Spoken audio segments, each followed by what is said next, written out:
Chuvas diminuem, mas preocupação continua. Defesa Civil segue monitorando os rios que cortam as cidades mais afetadas do estado. E Otacílio Costa, na Serra Catarinense, muitas famílias ainda não conseguiram voltar para casa. Um ginásio foi adaptado pela prefeitura para abrigar os moradores da cidade. Tivemos que improvisar, se ajudar, fazer muro de, como é que se diz, de cortina e móveis mesmo. Um ajudando o outro. Um que precisava, outro ajuda, e assim vai. Expectativa de acordo. Depois de 21 dias de greve nos bancos, servidores decidem hoje em assembleia se encerra o movimento. Prejuízo nas plantações. Javalis estão atacando e destruindo propriedades no oeste catarinense. Em algumas fazendas, os produtores estão legalizando a caça aos animais.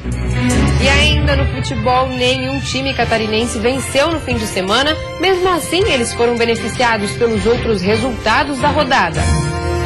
Já pela Série B, o Criciúma volta a campo amanhã à noite e tenta se afastar da zona do rebaixamento. Um confronto difícil, já que o adversário é o Santa Cruz, que ocupa a 6ª posição na tabela. O Band Cidade desta segunda-feira já está no ar.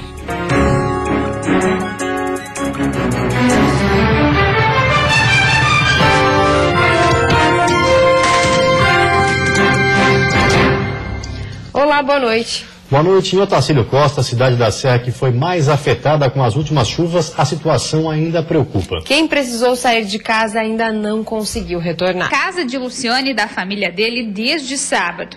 É que o local onde eles moram foi atingido pelos alagamentos. E é nesse ginásio, emprestado pela prefeitura, que ele e mais 2 famílias estão morando provisoriamente. Tivemos que improvisar, se ajudar, fazer muro de, como é que se diz, de cortina e móveis mesmo. Um ajudando o outro. Um que precisava, outro ajuda, e assim vai. Já o seu Luiz foi para uma casa alugada. Ele teve que sair depois que a água entrou na sua residência. Hoje, a água ainda estava na janela. E voltar para casa parece uma realidade distante. Torcer para não chover, porque agora ele vai baixar lentamente aí. Para chegar a baixar, sair água lá de casa, se não chover, uns 6, 7 dias para a água sair de dentro de casa. Neste final de semana, o número de famílias atingidas aqui no município subiu para 38. A maioria delas foi para casa alugada ou de parentes. Já no interior, o maior problema são os acessos, já que muitos pontos estão registrando alagamentos. Por conta disso, uma escola teve as aulas suspensas e mais de 100 estudantes vão ficar sem aula, pelo menos até sexta-feira. O nível do rio vem baixando lentamente nesta segunda-feira e o resultado é esse: casas de molho na água. Segundo o prefeito de Otacílio Costa, eles vêm monitorando a situação, já que a previsão é de mais chuva para essa semana. Nós estamos monitorando, de hora em hora e torcendo para que a previsão de chuva, que tem a previsão para o próximo final de semana, ela não se concretize, para que a situação aí volte ao normal. Para quem não sabe quando vai poder voltar para casa e levar a vida normal, o jeito é fazer como a dona Cândida, não desanimar. Tem que sorrir, né? Esse aí, coração meio apertado, tem que sorrir, né? Porque se não é a gente que manda, né? Quem manda e tá lá em cima, né? Só ele que sabe. E com os próximos dias indicando chuva fraca em todo o estado, a expectativa é que os rios em Santa Catarina voltem aos poucos ao nível normal. Para as famílias atingidas é hora de recomeçar. E a solidariedade pode ser decisiva nas cidades que enfrentaram enchentes e alagamentos. As chuvas devem dar uma trégua no estado, mas os acumulados dos últimos 30 dias já são históricos. E de acordo com o relatório atualizado da Defesa Civil, já são 98 os municípios afetados, 23 deles com pedidos de decretação de emergência, cerca de 30 mil pessoas atingidas e quase 5 mil ainda não podem voltar para casa. Por isso, a situação ainda requer atenção. Baixando, mas ainda estão em cota de emergência, a manutenção dessas pessoas em abrigo se faz necessária, e aí a partir do que vai sendo desenrolado no decorrer da semana, então essa demanda vai sendo distribuída de acordo com o que vai sendo levantado nesse período. O Vale do Itajaí e o Planalto Norte foram as regiões mais afetadas. Com o nível dos rios baixando, aos poucos a vida vai voltando ao normal. Mas nem todos têm condições de recomeçar sem ajuda. Por isso, a importância das doações. Mas a Defesa Civil alerta que não faz este trabalho. A Defesa Civil Estadual ela não recebe qualquer tipo de doação e nós orientamos então que aqueles que têm a vontade de querer ajudar com qualquer tipo de doação, que procure as secretarias de assistência social dos municípios. As doações estão sendo concentradas aqui na Secretaria de Estado da Assistência Social, na Avenida Mauro Ramos, na capital. Itens como alimentos não perecíveis, água, roupas de cama e banho e higiene pessoal são os mais buscados. Quem quiser ajudar de outra forma também pode entrar em contato com as secretarias de assistência sociais dos municípios. Uma conta bancária também foi criada em Rio do Sul, um dos locais mais afetados. Lá, informações podem ser obtidas na Câmara de Dirigentes Lojistas. Para o alívio dos catarinenses, a previsão do tempo indica uma melhora nesta semana. De acordo com a meteorologista do Ciram-Epagre, a chuva ainda pode aparecer em todo o estado, mas com intensidade bem mais fraca.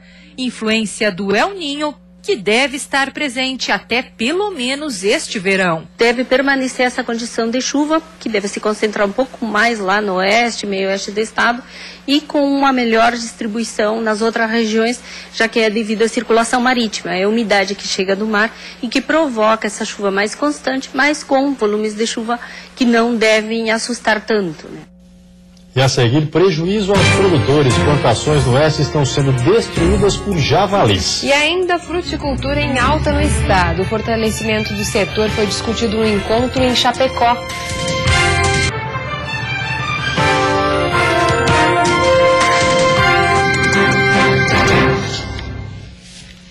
Os javalis estão destruindo plantações no oeste catarinense. Em algumas fazendas, os produtores estão legalizando a caça aos animais. Vendo os bandos caminharem assim, parecem porcos normais, mas eles prejudicam muito as lavouras. Nas cercas feitas para evitar o acesso dos animais, é possível perceber os pelos dos javalis que passaram pelo local e devastaram a plantação de milho. Nesta propriedade, em Ponte Serrada, no oeste catarinense, o prejuízo nesta safra já ultrapassou os R$15 mil. Então, durante o dia é muito difícil você encontrar um, mas à noite não tem horário para sair. Às vezes tu tá na lavoura esperando o bicho, fica até meia-noite, 1h, não aparece. Tu virou as costas, no outro dia tu volta, eles fuçaram tudo a lavoura.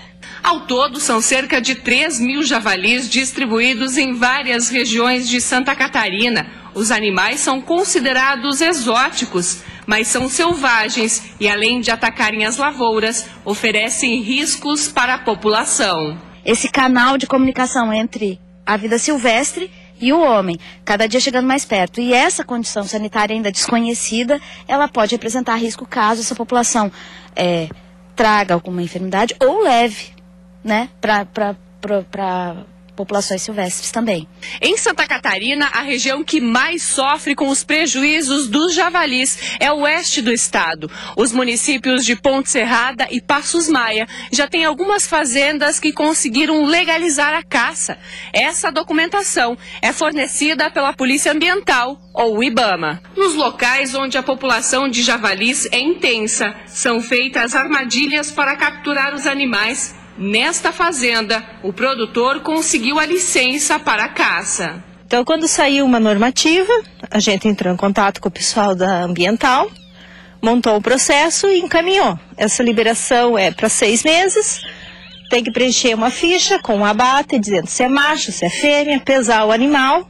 E quando está próximo a vencer, você encaminha tudo novamente para a Ambiental. Eles seguram as fichas dos abates e liberam uma nova liberação para o abate de novo. Mas para estar autorizado é preciso alguns documentos. Josmar fez a legalização e está autorizado para caçar os javalis que estão invadindo propriedades rurais. Sempre tem que ter a legislação em primeiro plano, né? Ambiental, o IBAMA tem que estar ligado com essa parte, e o pessoal tem que ter o CR de atirador-caçador, tem que ter a fazenda legalizada e as armas totalmente legalizadas. Fora isso aí, não existe como você ter uma legalização dentro da estrutura legislativa, né? De acordo com essa especialista, o consumo da carne ainda não foi autorizado. Que não é inspecionada e, como eu disse, do ponto de vista sanitário é desconhecida. Então é possível que aí alguma coisa possa ser trazida mais próxima do homem, da mesma forma. para as espécies, para as explorações zootécnicas. As fêmeas produzem em média 16 filhotes por ano. Por isso, o controle populacional dos javalis fica difícil. Eles pesam em média de 100 a 200 quilos e vieram do Rio Grande do Sul. O setor da fruticultura gera um incremento de 750 milhões de reais por ano na economia catarinense. Em Chapecó foram discutidas melhorias e políticas públicas para fortalecer o setor na região. Em Santa Catarina, são mais de 15 mil produtores que cultivam frutas em aproximadamente 65 mil hectares. O valor bruto da produção anual é de 750 milhões de reais. Especialistas buscam melhorias na produção e fortalecimento da renda das famílias. A fruticultura ela tem um grande potencial na nossa região e pode ser bem trabalhada, né? E principalmente em pequenas propriedades, que a fruticultura dá um retorno bom economicamente, né? E tendo pequenas áreas, você consegue ter uma boa rentabilidade. De acordo com esse especialista, para melhorar a qualidade das frutas, deverá ser implantado um sistema de rastreabilidade do produto, que vai monitorar etapas desde o plantio, desenvolvimento, colheita até a venda para os consumidores. O produtor tem que ter segurança de que ninguém vai acioná-lo caso haja algum problema com a produção. O consumidor tem que ter segurança de que ele está consumindo um produto que vai lhe trazer saúde, prazer, satisfação. E, ao mesmo tempo, as autoridades têm que ter a confiança em todo o processo para que não haja nenhum risco de que alguém venha a se contaminar ou ter algum problema, seja numa fruta ou seja num produto processado. Eduardo é produtor no município de Flor do Sertão, a 100 quilômetros de Chapecó. Atualmente ele cultiva frutas cítricas, mas está animado porque vai começar a plantar outros tipos. Eu tenho produzido morgota, montenegrina, limão Tahiti e laranja Bahia, que é a laranja de imbigo popular, né? Mas tenho vontade de produzir noz pecan e tem outras variedades que eu vi aqui no simpósio. Na produção catarinense destacam-se a maçã com 55%, banana 32%, uva 4% e outras frutas com 9%. E depois do intervalo tem futebol. Os times catarinenses não vencem na Série A, mas são beneficiados por outros resultados. Na Arena Condá, empates sem gols no clássico Chapecoense e Avaí.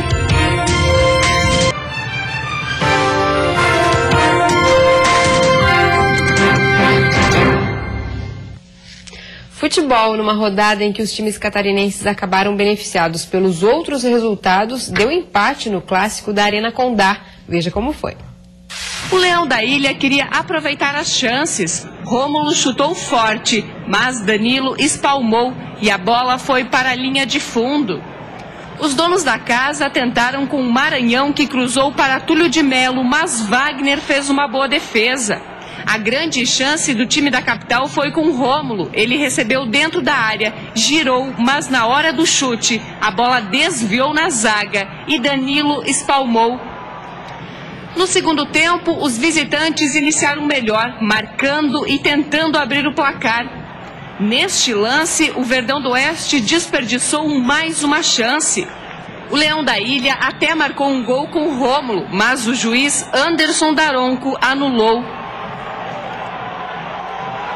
Passou perto, mas a partida terminou assim. Chapecoense 0, Avaí também 0. Cada rodada que você faz, que você não mexe na estrutura da tabela em termos de pontuação, também é muito bom, porque é um jogo a menos, né? E a distância continua.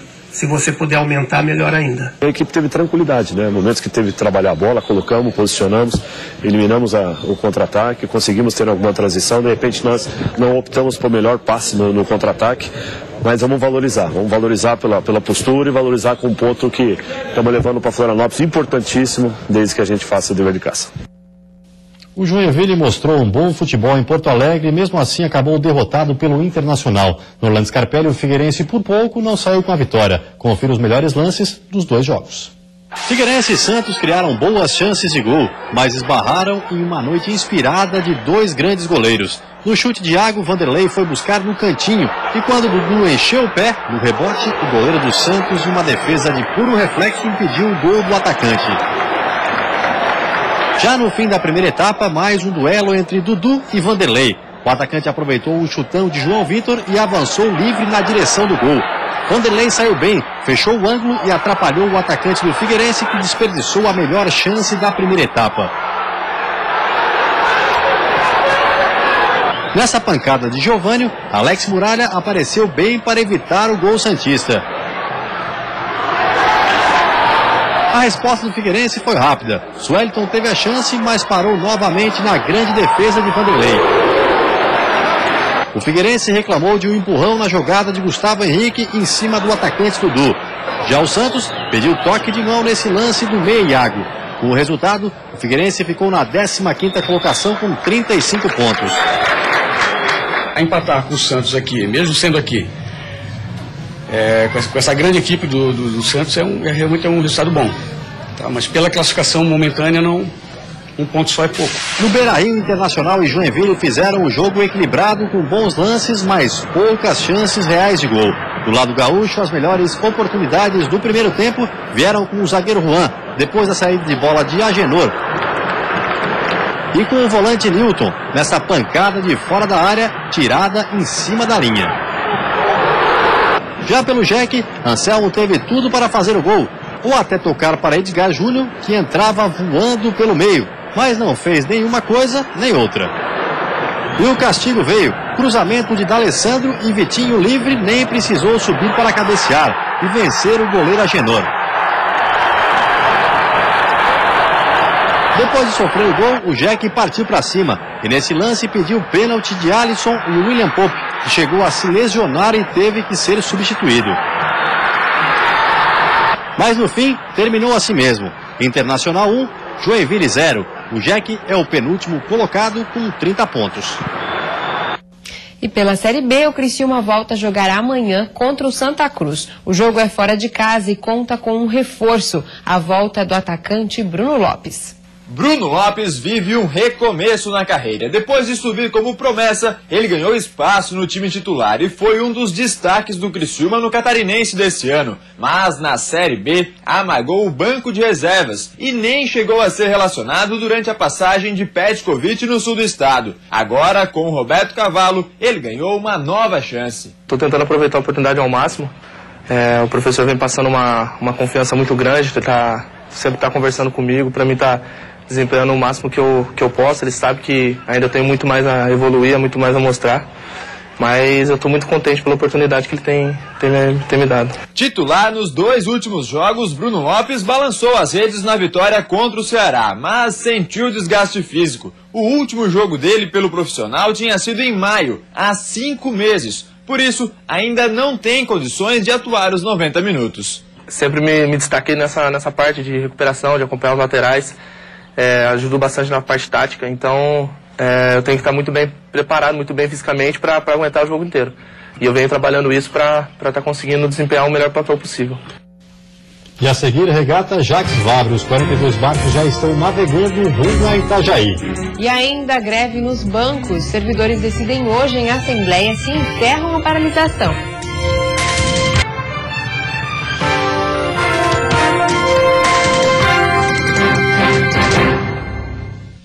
Barcos da 12ª edição da regata Jacques Vabre já estão navegando rumo a Itajaí. Este ano, 42 embarcações divididas em 4 classes estão na disputa. Os primeiros barcos devem chegar à cidade no início de novembro. A maior travessia transatlântica do mundo volta a Itajaí. E este ano o desafio de 10 mil quilômetros terá 2 brasileiros. A dupla é a primeira da história do país a participar da regata. Eduardo Penido e Renato Araújo terão 3 adversários da categoria de 40 pés. A prova ainda terá outros 3 tipos de classes. O percurso dessa regata, ela tem já de início 2 desafios que estão, na minha opinião, que são os maiores desafios da regata. Primeiro, a saída aqui do Canal da Mancha até a região da Bretanha e depois a cruzar o Golfo de Gascogne. É necessário fazer um rodízio, a cada 2 horas alguém está no comando do barco, você tem então 2 horas de trabalho e 2 horas em tese para descansar, para dormir de noite, e isso para 20 dias de prova é bastante puxado, mas essa é a estratégia, assim a gente espera chegar em Itajaí. A 12ª edição da regata começou na manhã de ontem. 42 embarcações navegam rumo a Santa Catarina. Antes da partida, uma homenagem dos anfitriões a nós, brasileiros.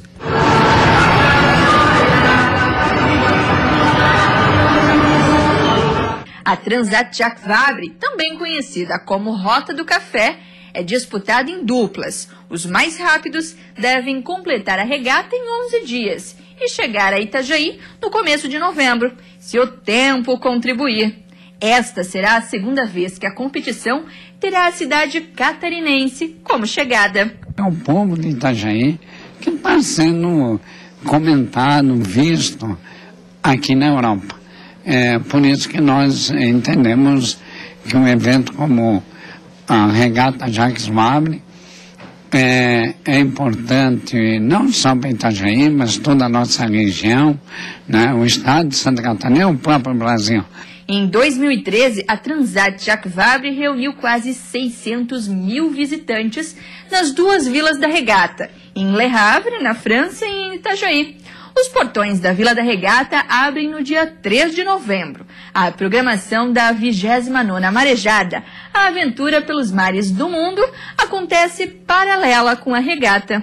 Além de Itajaí ser a grande âncora, a grande base de toda a regata, mas com certeza os municípios envolvidos na Costa Verde Mar têm uma suma importância.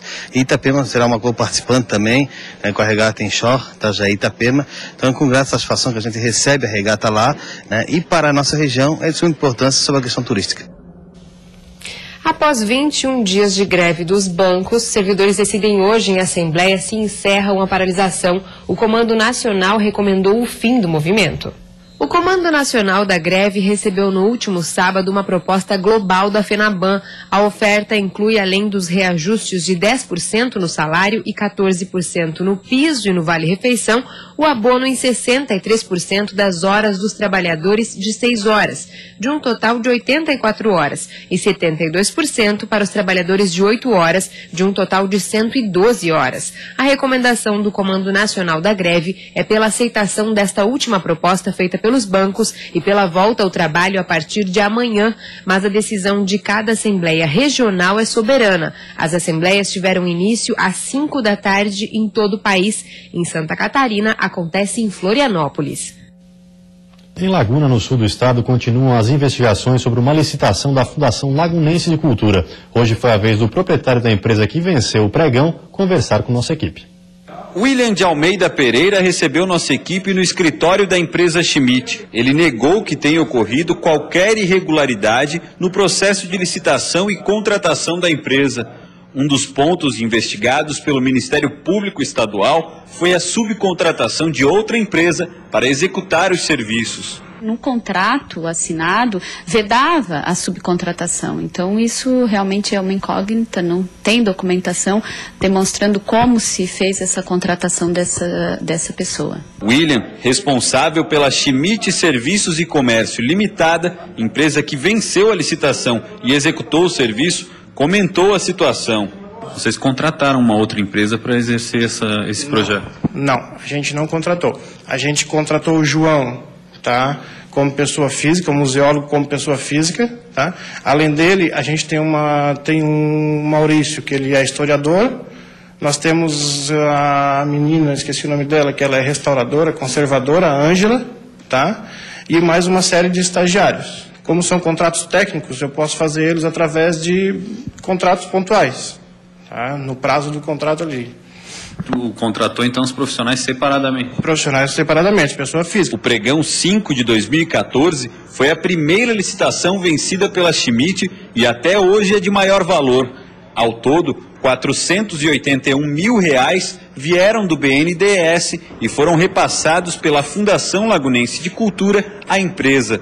Sobre as quase 30 atividades registradas no site da Receita Federal, onde constam até mesmo a extração de petróleo e o transporte ferroviário, William disse que foi um erro na inclusão das atividades.